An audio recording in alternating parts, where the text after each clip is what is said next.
Dando continuidade, né, nessa terceira parte da entrevista com o Sr. Benedito, vamos continuar as perguntas. Doutor, qual é a sua visão da nossa comunidade?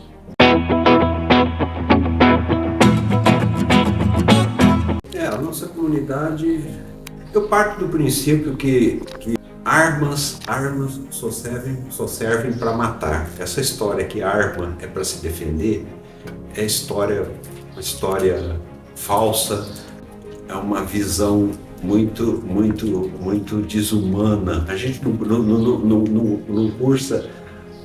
não cursa bem falar em civilização e arma, não.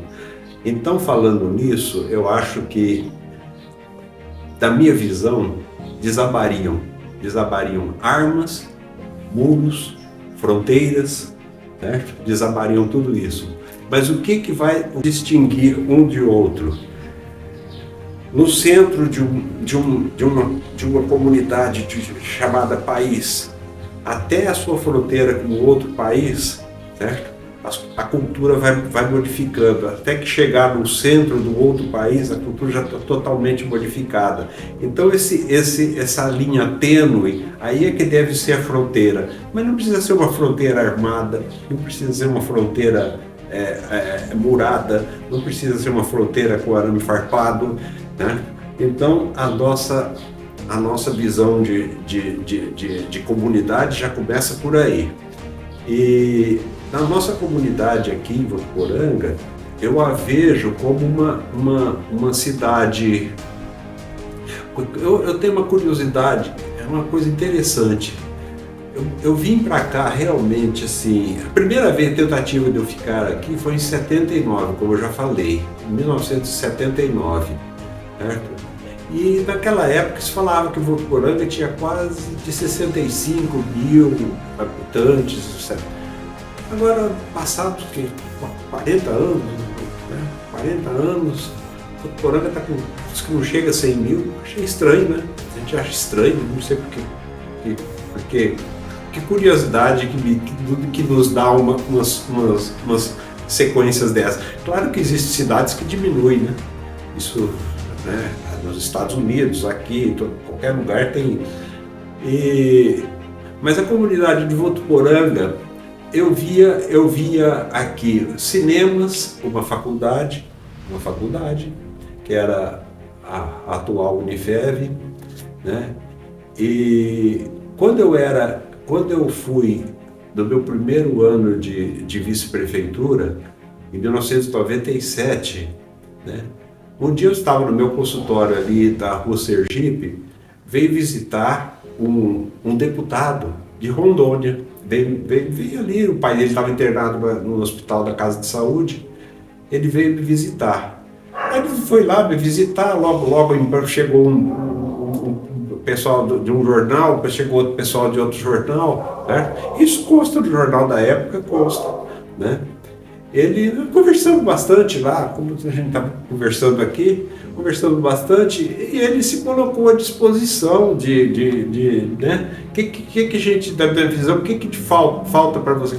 Falta muita coisa, porque as coisas nunca estão, a gente nunca alcança o objetivo final, a gente sempre busca algo mais. Então, naquela época, eu pedi a ele que, se você puder nos arrumar uma maneira de aumentar os cursos da nossa faculdade aqui, aumentar os cursos eu não sei se na época que cursos tinha letras, pedagogia, parece. Aí cabe hoje cursos mais aqui, educação física, odontologia, medicina veterinária, tal. Muito bem. Foi uma fala da nossa conversa lá, que vazou para todo político no estado e em Brasília, chegou também lá fazendo furor. Bom, passado um tempo, eu lembro que passado, e não muito tempo, pouco tempo, que eu ainda era vice-prefeito, né? Uma das vezes em que ele veio aqui, o senador por Pernambuco, então Roberto Freire, Uma das vezes que ele esteve aqui, eu fui buscá-lo com o meu carro, fui buscá-lo lá no Hotel Cruzeiro do Sul, numa manhã, e o trouxe até ao prédio da Unifev. Chegando lá, ele mesmo, Benedito, o que vocês pretendem aqui? Eu falei, então, nós pretendemos transformar isso aqui numa universidade. Essa universidade, para isso nós precisamos que você nos dê a mão para que isso seja feito, uma universidade. Aí ele olhou, examinando, teve alguém lá que mostrou os locais, tal, e ele falou, Benedito, é muito bom, só que eu estou lá em Pernambuco.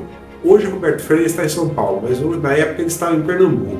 Eu falei, Benedito, eu posso arrumar isso para vocês, mas você se importa se eu delegar esse poder a uma pessoa de muito próximo aqui? Né? Eu falei, não tem problema, desde que a coisa seja concretizada, para mim não tem problema. Aí foi quando ele conversou com o chefe da Casa Civil da época do Fernando Henrique Cardoso, do presidente Fernando Henrique Cardoso, que era o ministro Aloysio Nunes, certo? E ele, aí foi avante a coisa.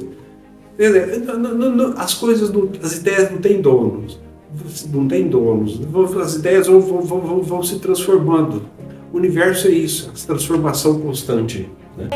O que são as fronteiras de relação de trabalho?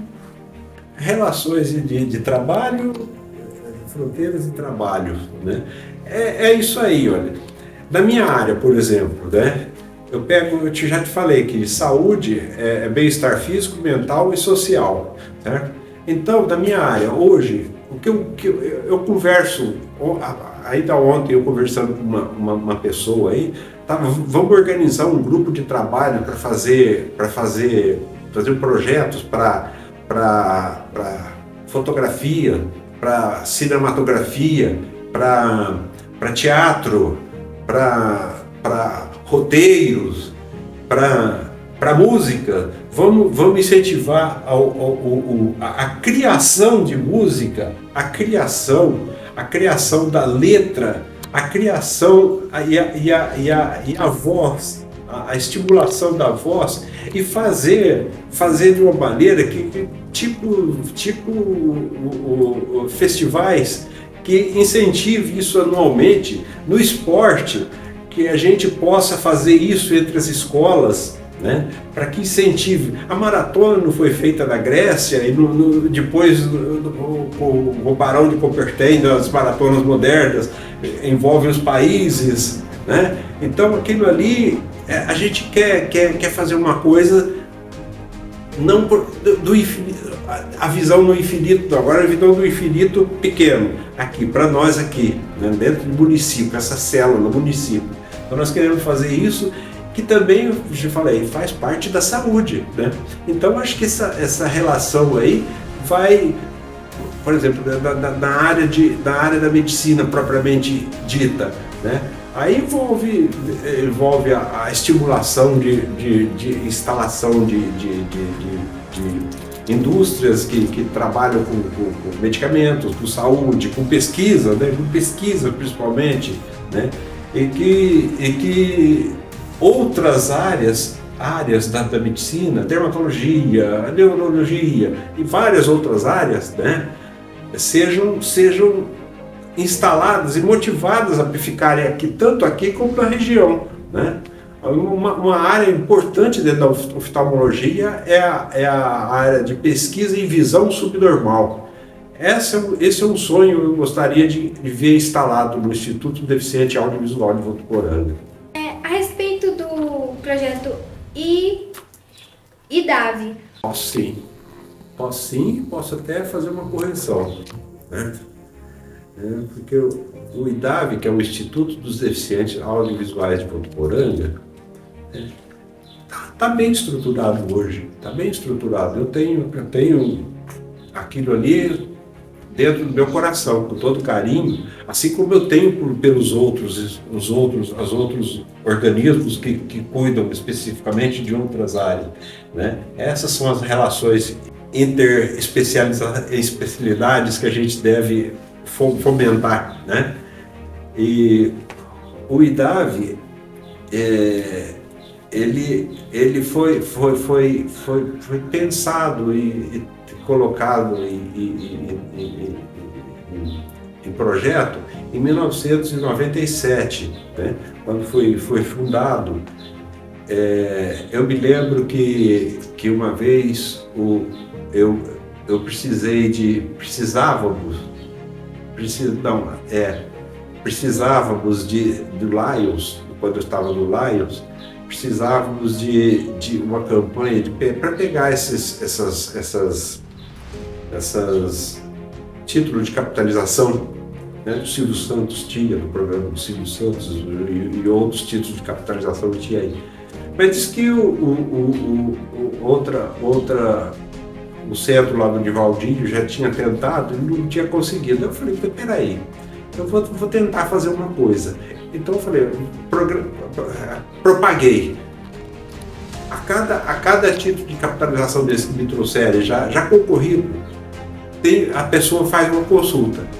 Mas fazia filas ali até a TV Tem veio, em outras emissoras, a TV Tem, TV Record, a Band, várias delas aí tiveram aí para saber. E foi legal, conseguindo esse projeto desse título de capitalização em si foi para ser doado para o Hospital de Câncer de Barretos. Então essa relação que eu acho que deve haver entre todos, né? Esse entrosamento que deve haver entre todos. Agora, em 96 eu já tinha isso em mente. Foi quando ainda existiam os comícios, na época de campanha política, e eu falava, por que eu vou falar num palanque, se eu nunca tinha subido num palanque? Eu me preparei 9 anos e preparei partidos durante 9 anos, mas o que eu vou falar agora? Então eu comecei me vinha histórias na cabeça e eu contava histórias. Mas o Instituto do Deficiente Audiovisual de Votuporanga, eu nunca coloquei em cima do palanque, nem antes e nem depois, porque eu achava que era alguma coisa que eu acho que eu não devia politizar, certo? E eu acho isso até hoje. Eu acho que se as entidades devem resplandecer não só com o tamanho, mas com o trabalho de cada um deles, tá? Certo? Atrair os olhos de todos e receber os benefícios, sem precisar de subir em cima de um palanque para prometer que vai fazer aquilo ou isso. Como eu tenho total confiança que essa fila de hoje de cataratas que nós temos aqui, e não para por aí, não é só catarata, a oftalmologia não é feita de catarata, certo? Então a fila toda que nós temos aqui, eu estou falando isso numa área que eu conheço, né? Nós vamos zerar isso sem precisar de dinheiro de ninguém. Nós não estamos precisando de dinheiro para tocar uma coisa que a gente já sabe. Nós precisamos de um apoio governamental para que ele nos oficialize, para que a gente possa traduzir todo esse esforço no atendimento gratuito de toda a população local, regional, estadual da União. Fale um pouquinho das suas palestras. Eu me lembro de 2 palestras que eu fiz, uma sobre, também na época de vice-prefeito, lá no auditório da Escola Adventista. Meus filhos chegaram a estudar lá, né? Eles não continuaram lá na Escola Adventista porque eu queria que meus filhos tivessem um pouquinho do gostinho da escola pública. Isso não fez mal a eles, não. Meu filho se formou em medicina, minha filha fez intercâmbio através do Rotary, foi para os Estados Unidos, hoje ela mora na Inglaterra, tem a sua vida, tenho 3 netos com ela, lá dela, tenho um neto do meu filho que se formou médico, está no Mato Grosso, né?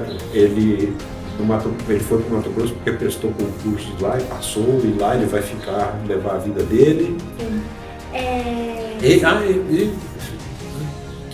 Não querendo te interromper, já interrompemos, como dizia o João Soares. Uma das palestras que eu fiz foi na escola do auditório da Adventista a respeito de olhar. Né? Então eu falei que um dos olhares era olhar para dentro de si mesmo. E outra vez foi a respeito de história. Eles quisiam saber, uma menina lá me chamar lá para contar a minha história, o meu passado da época do golpe, da ditadura fascista de 64, cujo, que disse que não foi dia 31, no dia 1º eles já estavam lá na porta da minha casa, eles não pararam na porta, eles entraram dentro de casa, pegaram os nossos livros, pegaram nossas revistas, e nos ameaçaram. Escreveu algum livro? Escrevi vários livros. Eu editado só tem um livro, que é A Turma do Asfaltinho, que é uma história, não é bem uma história, é uma espécie de biografia com aquela turma que eu falei de engajamento social. Foi o primeiro grupo de engajamento social ali de criança, né? Esse livro fala sobre a minha história ali, o que a gente passou, a sociedade na época, como que se comportava, né? E a criança, como que se comportava, porque tem na história do fluir de uma história, a gente tem que analisar sempre o tempo e o espaço, e engajar aqueles personagens dentro desse tempo e desse espaço. Aí a gente consegue entender um pouco a história sem querer fazer críticas ou querer dar rótulos. Não gosto, odeio rotulações, né? Então, apesar de que já fiz rotulações, mas eu não estou sozinho não, porque o biógrafo Henry Thomas também falava que odiava rotulações, e ele também fazia alguma ou outra, ele fazia rotulações e críticas. Finalizando a série de entrevista com o Sr. Benedito, quais são as suas considerações finais? Bom, minhas considerações finais eu estou pegando a palavra final. Eu creio que também já estou no final de uma vida, certo? De lutas. Eu não gosto muito da palavra lutas, mas de busca de transformações, e pretendo que ainda com esse pouco de força que ainda tenho, conscientizar, consigo passar alguma coisa para esses que estão chegando, estão vindo, estão querendo pegar alguma coisa. Não se esqueça de que é muito importante que a gente olhe não só para o exterior, a vida exterior, a gente olhe para dentro, né? E olhe para o mundo, e olhe para o passado também, porque o passado é muito importante na nossa formação, né? Eu creio que hoje estão fazendo cortes de disciplinas que eu acho de importância crucial na educação.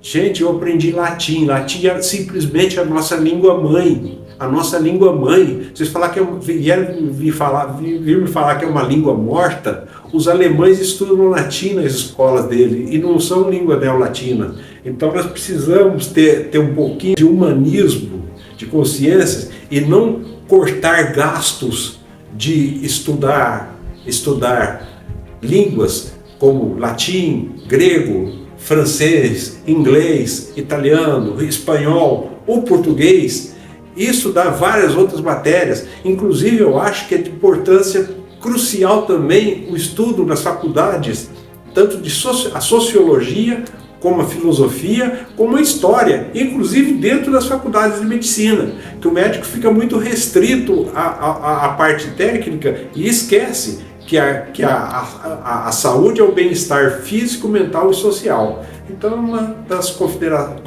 considerações que eu quero finalizar essa conversa. Muito obrigada por participar da entrevista. Eu que agradeço. Finalizando por aqui, espero que vocês tenham gostado. Deixe um like e se inscreve. Um beijo, tchau!